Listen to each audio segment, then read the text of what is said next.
নমস্কাৰ বন্ধু বান্ধৱীসকল, ইউনিক জিকে হাছাম ইউটিউব চেনেললৈ আপোনাক স্বাগতম জনাইছোঁ আৰু এনেধৰণৰ ইম্পৰ্টেণ্ট কুৱেশ্যনবিলাক পোৱাৰ কাৰণে আমাৰ চেনেলটো ছাবস্ক্ৰাইব কৰি দিব। ভাৰতৰ কেইখন ৰাজ্যৰ সৈতে অসমৰ উমৈহতীয়া সীমা আছে? 2খন ৰাজ্যৰ সৈতে, 5খন ৰাজ্যৰ সৈতে, 6খন ৰাজ্যৰ সৈতে, 7খন ৰাজ্যৰ সৈতে। আৰু শুদ্ধ আনচাৰটো হ'ল 7খন ৰাজ্যৰ সৈতে। Next question. অসমৰ প্ৰথমখন পক্ষী উদ্যানৰ নাম কি? পানীদিহিং, বৰদৈবাম বিলমুখ, দীপৰ বিল, বুঢ়া চাপৰি।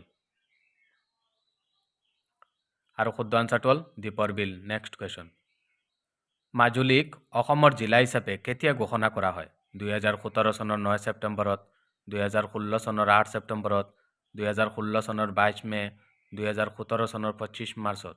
আৰু শুদ্ধ আনচাৰটো হ'ল 2016 চনৰ 8 ছেপ্টেম্বৰত। Next question.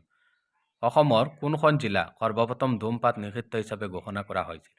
কাৰ্বি আংলং জিলা, যোৰহাট জিলা, ডিমা হাছাও জিলা, তিনিচুকীয়া জিলা। আৰু শুদ্ধ আনচাৰটো হ'ল যোৰহাট জিলা। Next question. অসমৰ কোনখন জিলাত পুৰুষ আৰু মহিলাৰ অনুপাত আটাইতকৈ কম?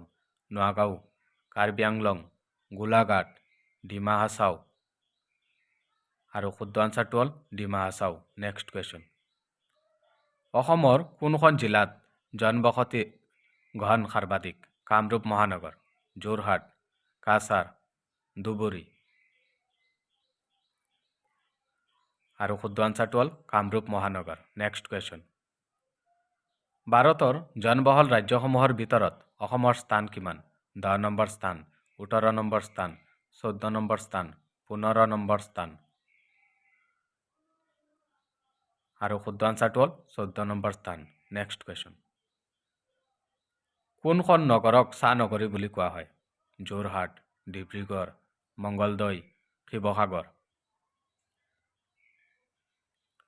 আৰু শুদ্ধ আনচাৰটো হ'ল ডিব্ৰুগড়। ভিডিঅ'টো ভাল লাগিলে লাইক কৰিব, চেনেলটো ছাবস্ক্ৰাইব কৰি দিব।